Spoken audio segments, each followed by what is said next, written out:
Hello people! So the other day Netflix released a new trailer for their Witcher anime series, Nightmare of the Wolf, based on the early life of Vesemir, Geralt of Rivia's mentor. In this video I'll be doing a trailer analysis, so strap in.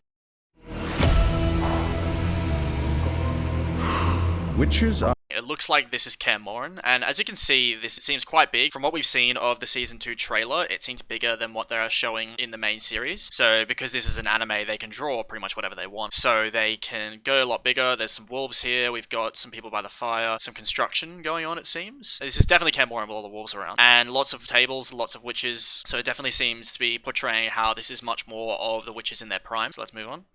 Are rogues without virtue. Alright, let's just go back there for a second.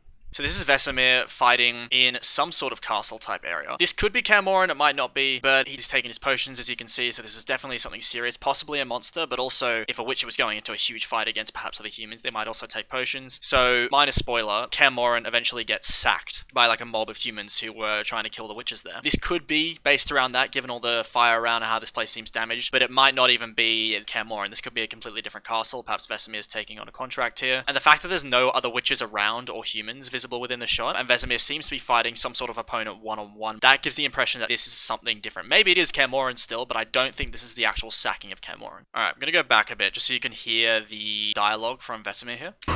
Witches are rogues without virtue.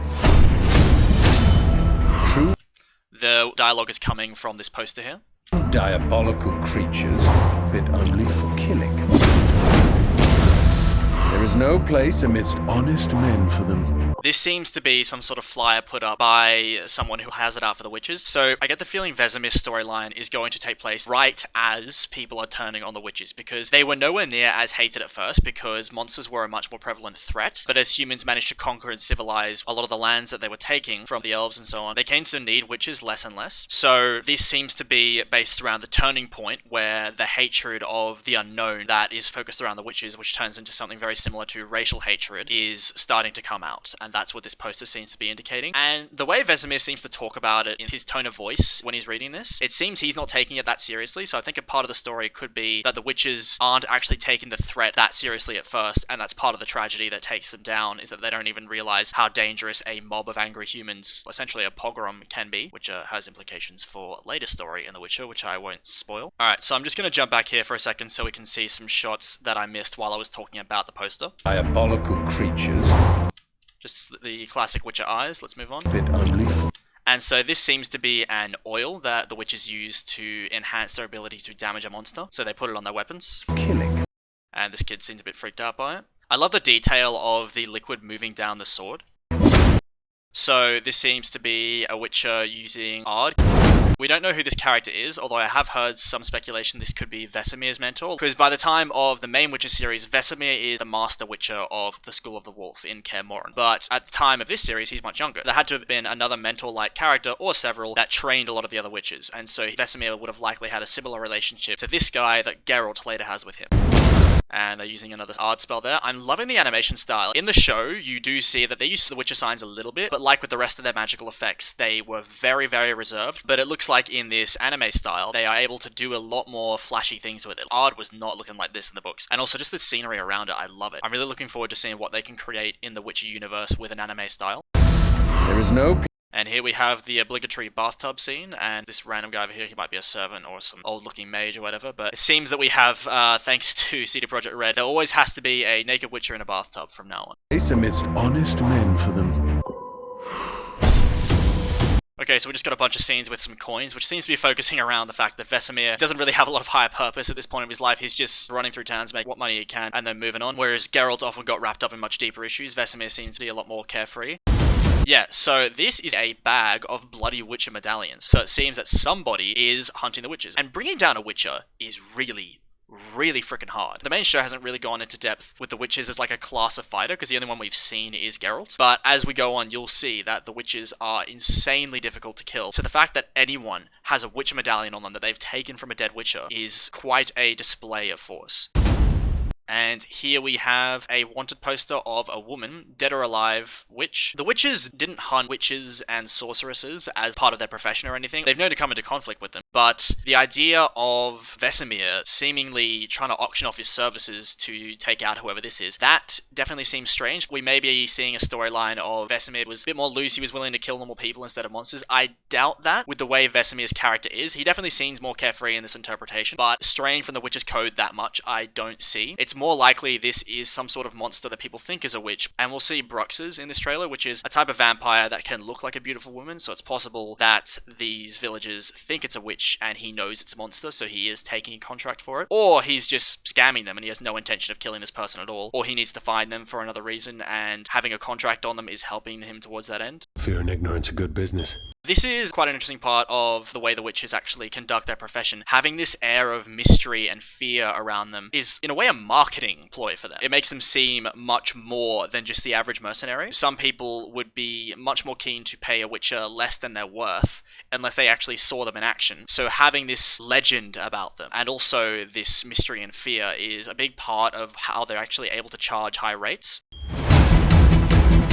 Witches are So here we have a character who I'm very keen to speculate on. experts in pride. She looks a lot like Vesemir, Geralt's mum. So this person's called Tetra, so it doesn't seem that this is Vesemir going by a different name or anything, and the voice actress is different. The voice actress is not the actress who played Vesemir in The Witcher or anything. It's possible that given how closely she does resemble her and the red outfit and everything, if we jump back here, that it could be, but it's looking more like this is a completely different character. However, the fact that she does look so much like Vesemir, I do wonder if this is perhaps a relative, maybe a mother or a sister, because if she's a sorceress as well, she might not age or something. More likely a sister, if there is some relation, and it's possible that this character could be how Vesemir goes on to meet Vesemir, because she is a very important part of Vesemir's earlier life, because it's implied that Vesemir, who was Geralt's mum, and Vesemir were very close. I'll just jump back to this section here so we hear all her dialogue properly. Witches are experts in price. You have to keep a brand. And again, we have the idea of witches having a brand, which is going off from what I was talking about earlier. Alright, here we see some posters. These two seem to be very clearly monsters. This one doesn't seem to be. This seems to be a person. So it's possible that there is some friction between mages and the local populace, but again, more likely this is someone who appears to have a humanoid form, but is actually a monster, which is why Vesemir would be taking a contract on them. Here though, we have two clear monsters. One is obviously a werewolf. This one, it's hard to say what exactly they are from just this piece of a picture that we have. And there's the idea that all these contracts are one place. The witches definitely had it easier in this time. They didn't have to scrounge around for contracts as much. There were way more monsters around, and business was just generally much better for witches. These seem to be ghouls. We do see later in the trailer Vesemir is casting Igni on a bunch of ghouls that he's fighting. This is another part of that scene, so all these ghoul parts just falling around him, and he's looking pretty smug about it. But what is the worth of your word, Vesemir? See, I'm a monster hunter. Every deal has a price. So all these ghouls popping out behind him here, and the idea every deal has a price. This is going on to the fact that witches, they have sort of pseudo in their code, witches don't work for free, which was a source of animosity against them.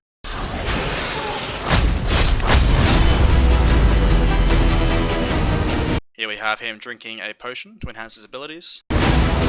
I think this is my favorite iteration of the way a witch's face gets all messed up when they take a potion. This has been confirmed to be a Leshi or Leshen. They sort of like a nature spirit type monster that takes on the form of a creature made of wood, at least in the games. They seem to have a different appearance here. It seems that the main Witcher show and this are having their own unique takes on what the monsters look like, which I'm honestly looking forward to. Alright, so he is attacking bats here. There is a general idea that this story is going to have a vampire-heavy focus, and one of the abilities of vampires in the Witch universe is they can take on the form of bat-like creatures. Alright, so I'll just show you that again. The wolf logo here is decomposing and becoming more skull-like to show how this series is based around the decline of the witches.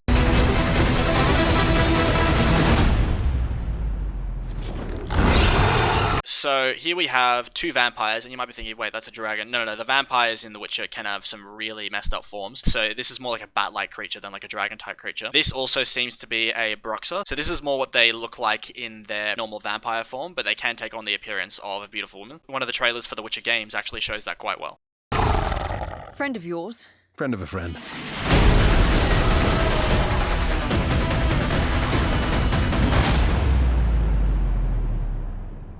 And that's the full trailer. Thanks for watching, and I'm actually very excited for this series, so I'll be doing a follow-up video on Nightmare of the Wolf, as well as releasing some other Witcher content. Hopefully I'll see you soon.